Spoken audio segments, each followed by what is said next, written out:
आपल्या निसर्गालाही कोणती हानी राहणार नाही आणि हा पुष्पगुच्छ दिसणारही खूप छान आणि कोणाला नुकसानही होणार नाही.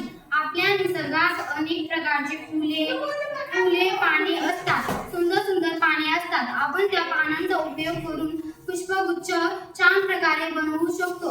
जर आपण प्लास्टिकचा उपयोग करून पुष्पगुच्छ बनवला तर आपल्या निसर्गालाही खूप हानी होणार आणि आपल्या निसर्गालाही खूप हानी होणार आणि तो पुष्पगुच्छ 2च मिनिटात खराब होऊन जाणार. म्हणून असा निसर्गाचा उपयोग करून आमच्या शाळेतले झाडा फुलांचा उपयोग करून आम्ही हा पुष्पगुच्छ बनवलेला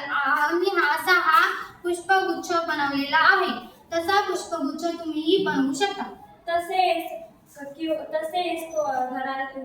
शाळेला तोरण, मंदिराला किंवा घराला तोरण आम्ही तोरण बनवलेले आहे आणि आम्ही नारळाचे पाने व झाडांचे पाने घेऊन असे तोरण बनवलेले आहे. आम्ही विविध पाने फुले घेऊन आम्ही हे तोरण बनवलेले आहे. तसेच आम्ही शाळेत कार्यक्रम असल्यावर आम्ही शाळेला तोरण बनवलेले आहे.